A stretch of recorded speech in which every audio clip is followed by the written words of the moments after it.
ദുരന്തം മുന്നിൽ കാണുമ്പോൾ എന്ത് ചെയ്യണമെന്നതിനെക്കുറിച്ച് അവബോധം വളർത്തുന്നതിനായി ദുരന്ത നിവാരണത്തെക്കുറിച്ച് ഒരു ചെറിയ അവതരണം.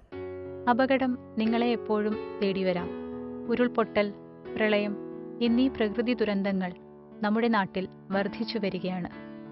അപ്രതീക്ഷിതമായി വരുന്ന ഈ ദുരന്തങ്ങളെ ചെറുക്കാൻ നമുക്ക് എന്തൊക്കെ ചെയ്യാം? ഇതിനെ എങ്ങനെ മുൻകൂട്ടി കാണാം? അപകടം സംഭവിച്ചു കഴിഞ്ഞാൽ അതിൽ നിന്ന് എങ്ങനെ വീണ്ടെടുക്കാം? ഈ വിഷയങ്ങളെക്കുറിച്ചാണ് ഇന്ന് നമ്മൾ സംസാരിക്കുന്നത്. ഉരുൾപൊട്ടൽ ഉണ്ടാകുന്നതിന് മുൻപ് പ്രത്യക്ഷമായേക്കാവുന്ന ചില സൂചനകൾ: വീടിനും പരിസരത്തുമുണ്ടാകുന്ന വലുതാകുന്ന വിള്ളലുകൾ, താഴുന്ന ജലനിരപ്പ്, മലയിടുക്കിലുള്ള പുഴയിലെ ജലത്തിന്റെ ഒഴുക്ക് നിലയ്ക്കുന്നു, വിള്ളൽ വീണ മലഞ്ചെരിവുകൾ, അതിലൂടെ ഉരുണ്ടു വീഴുന്ന പാറകൾ, കാറ്റില്ലാത്ത അവസരങ്ങളിൽ അസാധാരണമായി മരങ്ങൾ ചരിയുന്നു, മലഞ്ചെരിവിലൂടെ വൻതോതിൽ വെള്ളം ഒഴുകിയെത്തുന്നു, കുലുക്കം, ഭൂമി ചലിക്കുന്ന ശബ്ദം.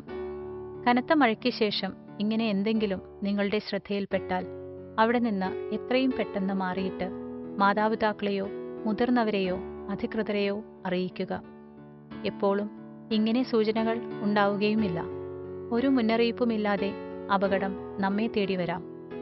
ഇങ്ങനെ അപകടം സംഭവിച്ചു കഴിഞ്ഞാണ് നാം അറിയുന്നതെങ്കിൽ നാം ചെയ്യേണ്ടത് ഏറ്റവും പ്രധാനമായി പേടിക്കാതിരിക്കുക എന്നതാണ്. ശാന്തരായി നിങ്ങളുടെ മാതാപിതാക്കളോ അധ്യാപകരോ മറ്റു മുതിർന്നവരോ പറയുന്നത് ശ്രദ്ധിച്ച് അനുസരിക്കുക. പിന്നെ നിങ്ങൾ താമസിക്കുന്നത് ദുരന്ത സാധ്യതയുള്ള പ്രദേശത്താണെങ്കിൽ മഴക്കാലത്ത് മുൻകരുതലായി ചെയ്യാൻ പറ്റുന്ന ചില കാര്യങ്ങളുണ്ട്. നിർണായക ഘട്ടത്തിൽ ഈ തയ്യാറെടുപ്പുകൾ നിങ്ങളുടെയും നിങ്ങളുടെ കുടുംബത്തിൻ്റെയും ജീവൻ രക്ഷിച്ചേക്കാം. അപകടം സംഭവിച്ചാൽ ചെയ്യേണ്ടത് എന്തൊക്കെയാണെന്ന് കുടുംബവുമായി മുൻകൂട്ടി ആലോചിക്കുക. ഇത് പേടിക്കാതെ അത്യാവശ്യ ഘട്ടത്തിൽ നീങ്ങുവാൻ നിങ്ങളെ സഹായിക്കും. ലോക്കൽ എമർജൻസി നമ്പറുകൾ, പോലീസ്, ഫയർഫോഴ്സ്, ആംബുലൻസ് എന്നിവ എല്ലാവർക്കും ലഭ്യമാവുന്ന രീതിയിൽ സൂക്ഷിക്കുക. അപകട സാഹചര്യങ്ങളിൽ വേർപെട്ടുപോയാൽ ഒത്തുചേരാനായി ഒരു സ്ഥലമോ ബന്ധപ്പെടാൻ ആളുകളെയോ മുൻകൂട്ടി തീരുമാനിക്കുക. കയ്യിൽ ഫോണില്ലാത്ത പക്ഷം തമ്മിൽ ബന്ധപ്പെടുവാനുള്ള മാർഗവും കണ്ടുപിടിച്ചു വെക്കാം. കൃത്യമായ വിവരങ്ങൾ അറിയുവാനായി ന്യൂസ്, സോഷ്യൽ മീഡിയ, ഇതില്ലാത്ത പക്ഷം റേഡിയോ എന്നിവയെ ആശ്രയിക്കുക. ഒരു ബാറ്ററി ഓപ്പറേറ്റഡ് റേഡിയോ കയ്യിലുണ്ടാവുന്നതാണ് നല്ലത്. Radio, torch, first aid kit, battery, ചീത്തയാകാത്ത ഭക്ഷണം, വെള്ളം എന്നിങ്ങനെ അത്യാവശ്യ വസ്തുക്കൾ അടങ്ങുന്ന ഒരു എമർജൻസി കിറ്റ് വീട്ടിൽ സൂക്ഷിക്കുക. പ്രധാനപ്പെട്ട രേഖകൾ മുതലായവ പ്ലാസ്റ്റിക് കവറിൽ സീൽ ചെയ്ത് സൂക്ഷിക്കുക.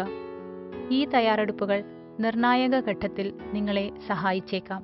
നിങ്ങളിൽ പലരും ഈ പറഞ്ഞതുപോലെ അപകടങ്ങളിൽ കൂടെ കടന്നുപോയവരോ അത് നേരിൽ കാണുകയോ അതിലൂടെ പ്രിയപ്പെട്ടവരെ നഷ്ടപ്പെടുകയോ ചെയ്തവരാകാം.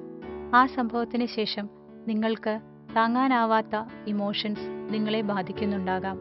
ഇവ ശരിയായ രീതിയിൽ കൈകാര്യം ചെയ്തില്ലെങ്കിൽ ഇവ അപകടകാരിയായേക്കാം.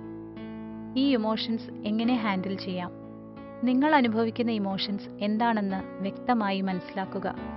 പേടി, ദേഷ്യം, കുറ്റബോധം എന്നിങ്ങനെ പല വികാരങ്ങൾ നിങ്ങളെ തേടി വരാൻ സാധ്യതയുണ്ട്.